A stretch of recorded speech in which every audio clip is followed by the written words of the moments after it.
pas de cire, pas d'odeur, pas de cendre, juste une marque, et en dessous, gravé dans le carrelage comme si quelque chose avait griffé depuis le dessous, un seul mot.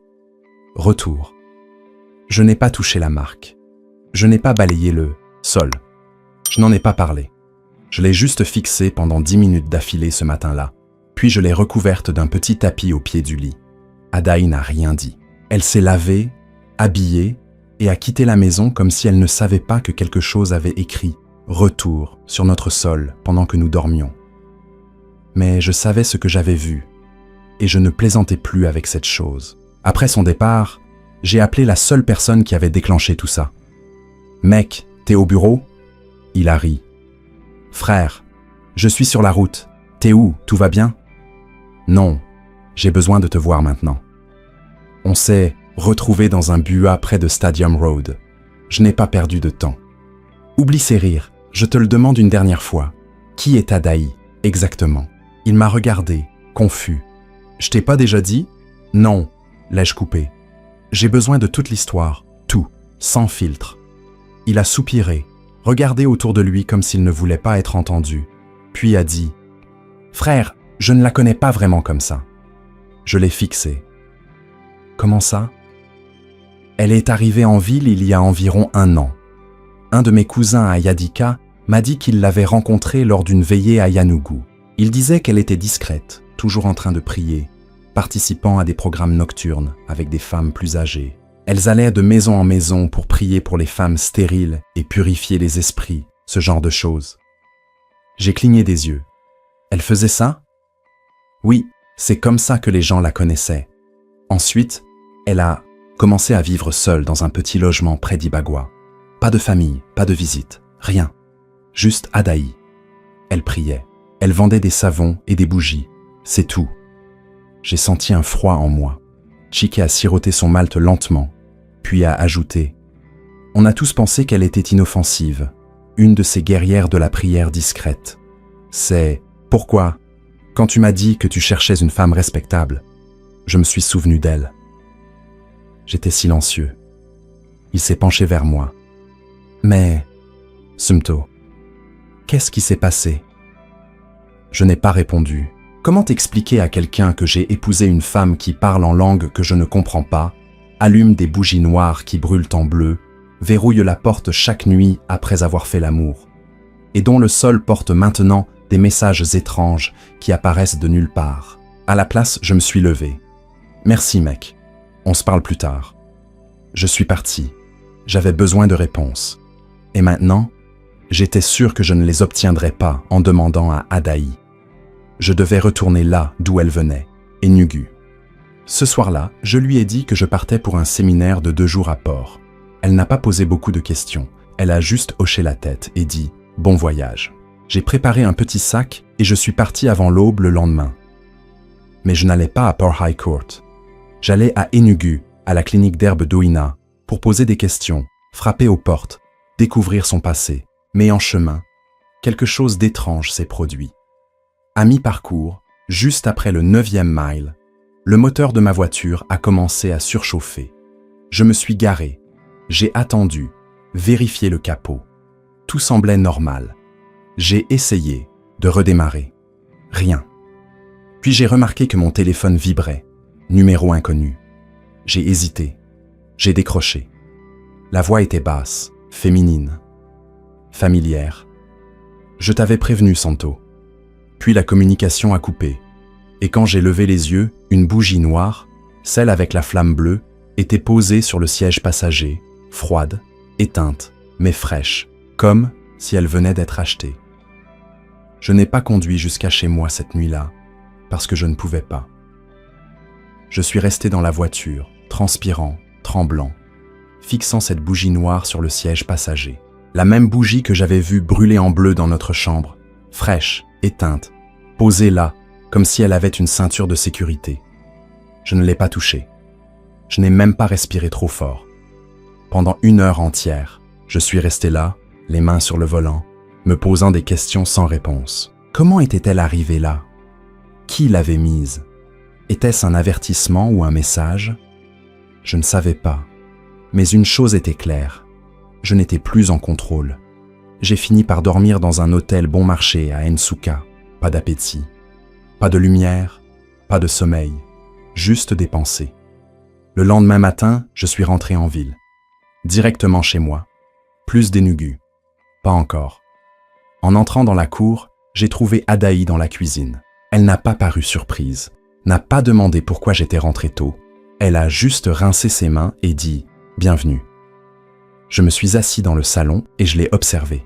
Mon cœur bouillait, mais je ne voulais pas me battre.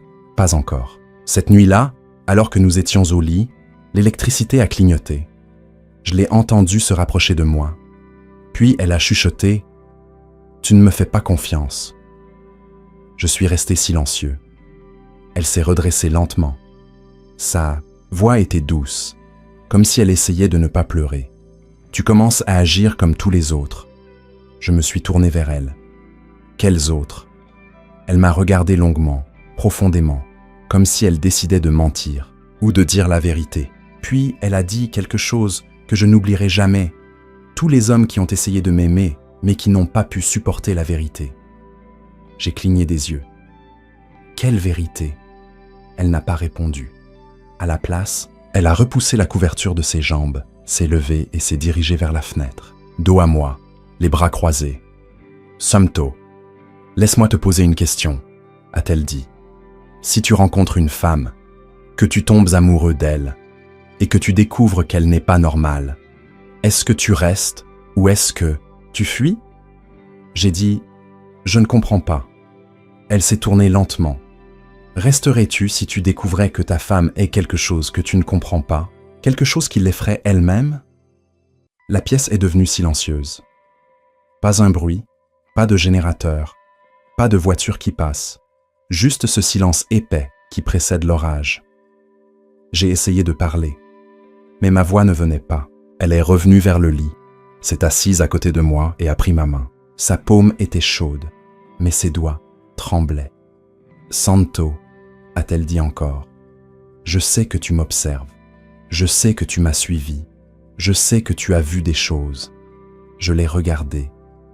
« Alors dis-moi la vérité. »« Je ne peux pas », a-t-elle murmuré. « Pas encore. »« Pourquoi ?» Elle a fixé le mur. « Parce que la dernière personne à qui je l'ai dit est morte 2 jours plus tard. » J'ai retiré ma main lentement. Elle ne m'a pas retenu. Elle s'est juste levée, s'est dirigée vers l'armoire et a ouvert le tiroir que je pensais verrouillé jusqu'à maintenant. Elle n'a même pas utilisé de clé. Elle l'a ouvert comme s'il n'avait jamais été fermé.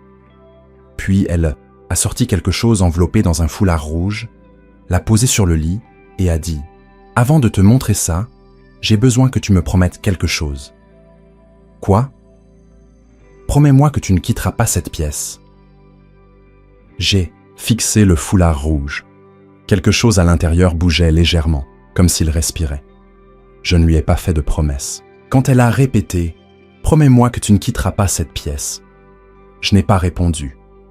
Je regardais juste le foulard rouge sur le lit. Je le regardais intensément. Quelque chose à l'intérieur continuait de bouger doucement, comme un battement de cœur, et mon propre cœur ne coopérait pas. « Adaï », ai-je dit, la gorge sèche. « Qu'est-ce qu'il y a dedans ?» Elle m'a regardé, puis le foulard, puis s'est levée et est sortie de la pièce, comme ça.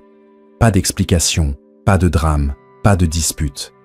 Et elle a laissé cette chose-là. Je voulais l'ouvrir. Mes doigts me démangeaient de l'ouvrir, mais quelque chose en moi disait « pas encore ». Alors j'ai attendu. Je l'ai recouvert avec le drap.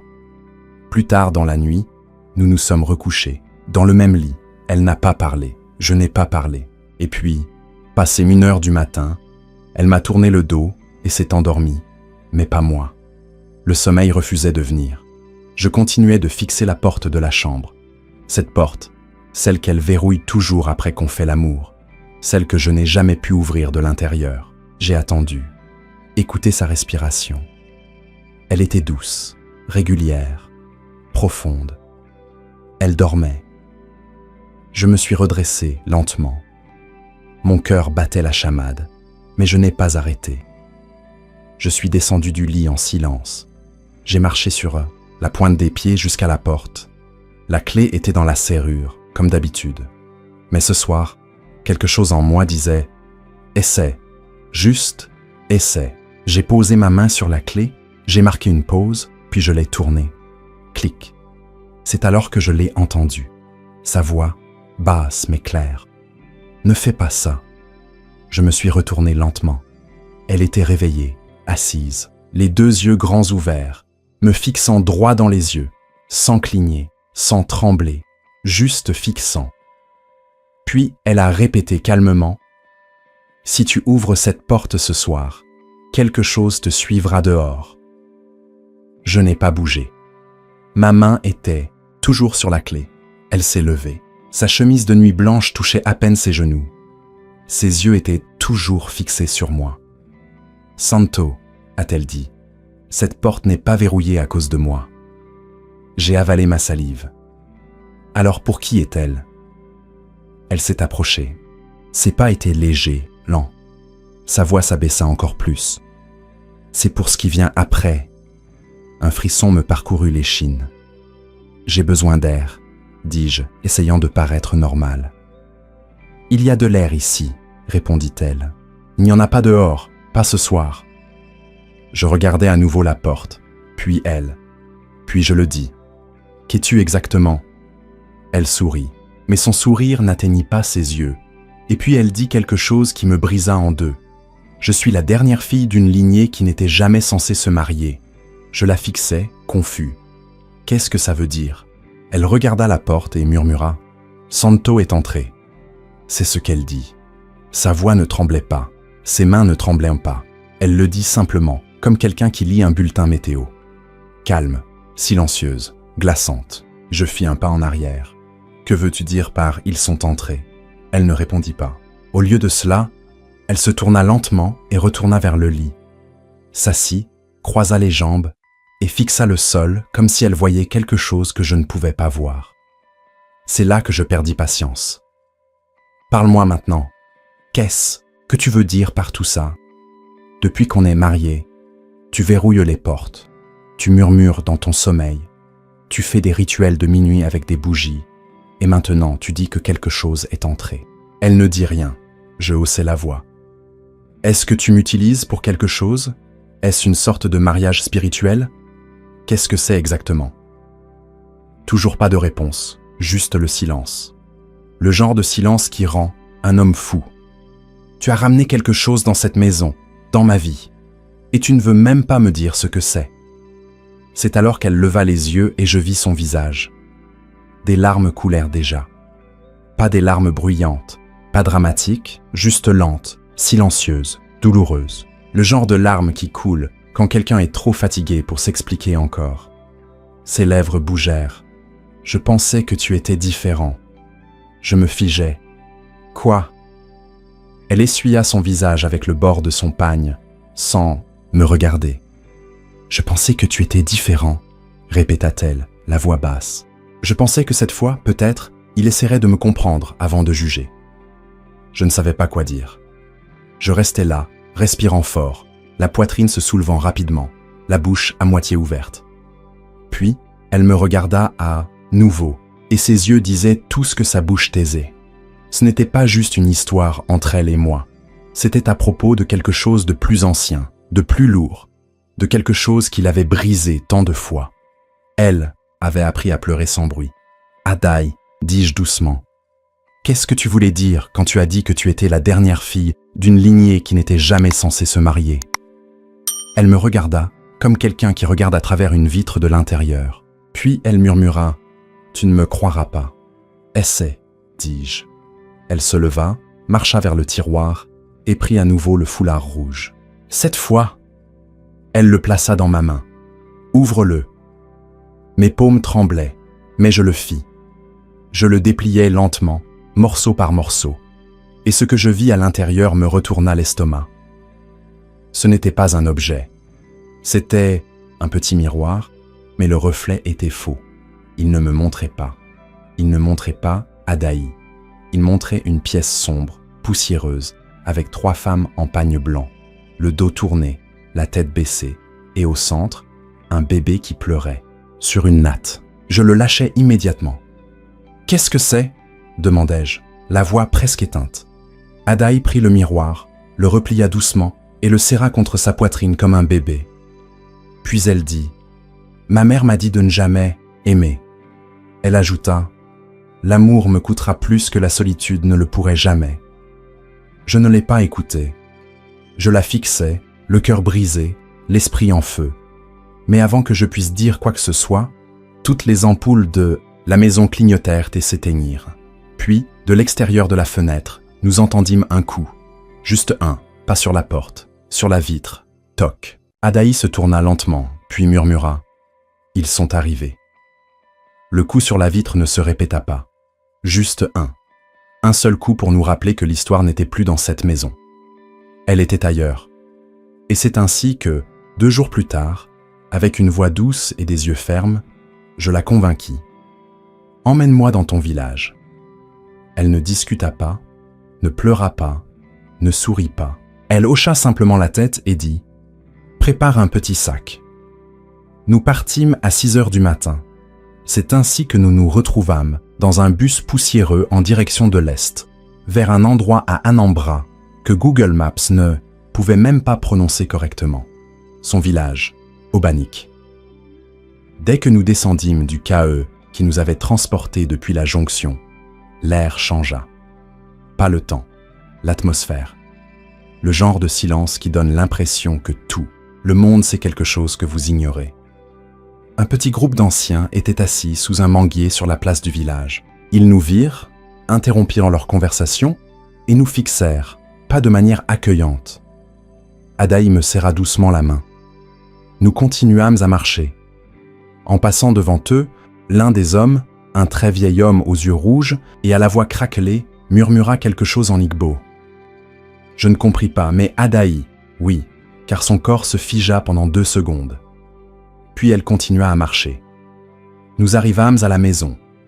Vieille maison, murs fissurés, poussière, partout. Elle ouvrit la porte d'entrée avec une clé de rechange et entra comme quelqu'un qui revisite son passé. À l'intérieur, il faisait froid, pas un froid de climatiseur, un froid de vieux ciment. Ce soir-là, je lui dis que je voulais me promener. Elle hocha la tête. Je marchais jusqu'à l'église catholique près du ruisseau. Le prêtre était un vieil homme aux cheveux gris et aux yeux bienveillants. Il me regarda, puis demanda « Êtes-vous le mari d'Adaï ?» Je dis « Oui ». Il hocha lentement la tête, puis soupira. « Vous avez du travail à faire, mon fils. » Je clignai des yeux. « Du travail ?» Il détourna le regard. « Votre femme vient d'une lignée de femmes qui n'étaient pas ordinaires. Soyez patient avec elle. Elle combat des choses que vous ne pouvez pas voir. » « Quelles choses ?» demandai-je. Il secoua la tête. « Rentrez chez vous et priez avant de dormir. » Cette nuit-là, pendant qu'Adaï se lavait, je trouvais quelque chose. Un vieux cadre photo sur le mur. Derrière, plié et bien caché, il y avait une lettre, une écriture différente. Je l'ouvris rapidement. La première, ligne disait « Si tu lis ceci, c'est qu'ils t'ont retrouvé. » Je n'eus pas le temps de lire la suite avant d'entendre des pas. Elle entra, vit le papier, me l'arracha et, sans cligner des yeux, le déchira et le brûla dans la bougie, juste devant moi. « Pourquoi as-tu fait ça ?» demandai-je. Elle me regarda. « Certaines portes ne doivent jamais être ouvertes 2 fois. » Ce fut la fin de la discussion jusqu'au lendemain soir. Nous étions dehors sous un arbre quand elle s'ouvrit enfin. « J'ai été mariée avant, » dit-elle. Je me tournai lentement. « Quoi ?» Il était plus âgé, puissant, contrôlant. Il voulait tout changer en moi, même mon nom. Il disait que mon esprit était trop sauvage. « Que sait-il? Un passé ?» Elle soupira. « Il est mort. Personne n'a cru que je ne l'avais pas tué. » Je restai silencieux. Ils sont venus pour moi. Sa famille, la police, tout le monde. Alors, j'ai fui. Je hochai lentement la tête, mais quelque chose en moi disait « Va vérifier par toi-même. » Alors je l'ai fait.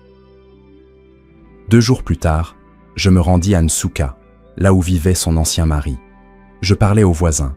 Certains disaient qu'Adaï était une victime, que cet homme la battait, l'affamait, l'enfermait pendant des jours. D'autres affirmaient qu'elle était une sorcière, que l'homme avait commencé à saigner des yeux la nuit où elle lui avait enfin crié dessus, qu'il était mort la bouche ouverte avec son nom sur la langue. Je rentrais encore plus confus que je n'étais parti. Mais ce n'était pas fini, car 2 nuits après notre retour en ville, je me réveillai et vis quelque chose debout sur le balcon, pieds nus, le dos tourné, murmurant dans l'obscurité. Je m'approchai. C'était Adaï. Elle ne se retourna pas, continuant de murmurer. Je ne comprenais pas les mots, mais je vis son dos marqué de griffures rouges, comme des traces de griffes. Le lendemain matin, je lui demandai. Elle dit que c'était un rêve. Puis elle sourit. Mais le pire était encore à venir, car la semaine suivante, il y eut une panne d'électricité. J'allumai une bougie, me tournai vers le miroir. Elle était debout à côté de moi. Mais dans le miroir, ce n'était pas Adaï. C'était quelqu'un d'autre. Même robe, même cheveux, visage différent. La bougie vacilla. Je regardais à nouveau à côté de moi. Toujours elle. Je regardais encore le miroir. Rien, juste la flamme. Mais derrière moi, sa voix résonna à nouveau. Douce, calme. « Santo, arrête de creuser !» Je me retournai. Elle souriait, mais cette fois, je savais que ce n'était pas ma femme qui me souriait. C'était autre chose portant son visage. Je reculai d'un pas. Elle ne bougea pas.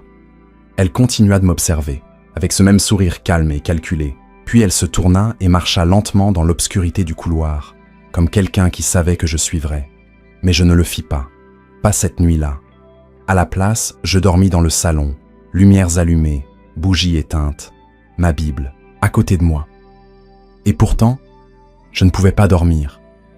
Mon esprit repassait en boucle le miroir, les marques sur son dos, les murmures, la femme du village, le prêtre, tout. Au matin, elle était redevenue elle-même. Même voix, mêmes yeux, même douceur en posant la nourriture devant moi. Mais je ne pouvais pas manger. « Parle-moi, Adaï, dis-je. » Elle ne leva pas les yeux. « S'il te plaît, suppliai-je, la voix presque brisée. Si tu ne me dis pas ce qui se passe, quelque chose de grave va t'arriver. À nous. » Elle leva lentement les yeux. Puis les larmes recommencèrent.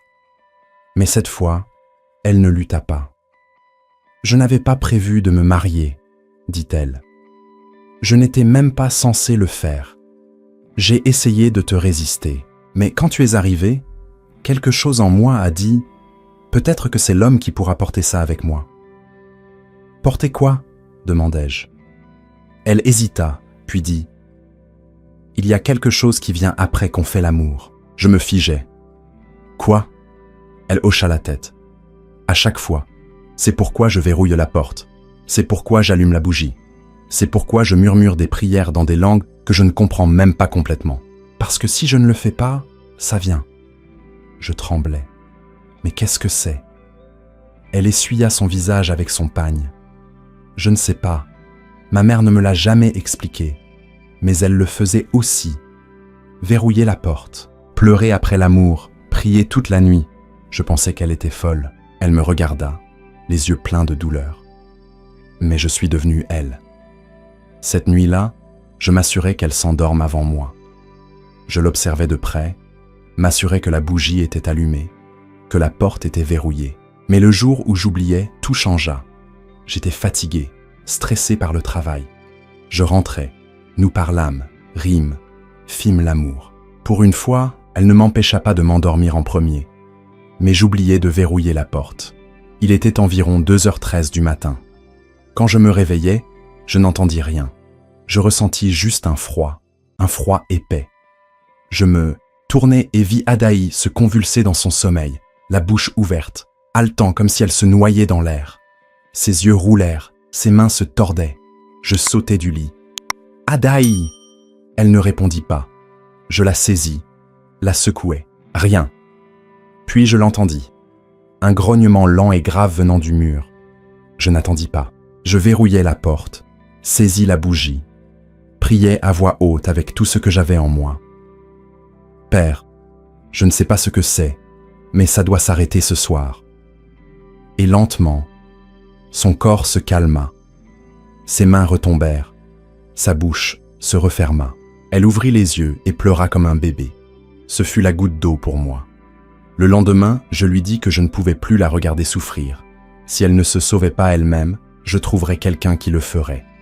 C'est ainsi que nous repartîmes à Obanik, mais pas chez le prêtre, chez quelqu'un d'autre. Une vieille femme qu'ils appelaient Mama Emma. Elle vivait près de la lisière du village, proche de la forêt, aveugle d'un œil, mais son esprit était vif. Dès qu'elle vit Adaï, elle hocha la tête, comme si elle nous attendait. « J'avais prévenu ta mère, » dit la femme, « mais elle n'a pas écouté. Maintenant, ça t'a suivi. »« Qu'est-ce qui l'a suivi ?» demandai-je. La femme se tourna vers moi. Elle est née sous un serment, un accord ancestral. La première fille de chaque génération doit rester intacte, célibataire, sinon l'esprit qu'elle serve vient chercher son amant. Je me sentis étourdi. Adaï pleurait. « Que faisons-nous » demandai-je. Elle marqua une pause, puis regarda Adaï. « Tu dois aller seule au ruisseau du silence, jeûner, te baigner, brûler ce qui te lie à la lignée, le foulard de ta mère, et prononcer ton propre serment de ta propre bouche. » Adaï semblait terrifiée. « Est-ce que ça marchera » demandai-je. La femme hocha la tête. Si son cœur est pur et son amour vrai, oui. Le lendemain matin, Adaï partit seule au ruisseau. Elle ne me laissa pas la suivre. Pendant 12 heures, je n'eus aucune nouvelle. Je restai près de la porte du compound, fixant la route. À 21 heures, elle revint, trempée, pâle, mais debout, à peine. Elle ne parla pas cette nuit-là. Elle dormit simplement. Pas de bougie, pas de prière, pas de porte verrouillée, et rien ne se passa. Je continuais à observer. La nuit suivante, même chose, déverrouillé, libre, calme. À la 3e nuit, je sus que c'était fini. La chaîne était brisée. L'esprit était parti. Elle se réveilla avec un sourire ce matin-là. Un vrai sourire, celui que je n'avais jamais vu depuis que je l'avais rencontré, et je pleurais comme un homme. « Je t'aime », dis-je. Elle prit mon visage. « Je sais. » Des semaines passèrent, plus de murmures, plus de marques sur son dos, plus d'ombre dans le miroir, juste de l'amour, pur et entier. Puis un jour, elle me montra quelque chose, un résultat de test, 2 lignes rouges.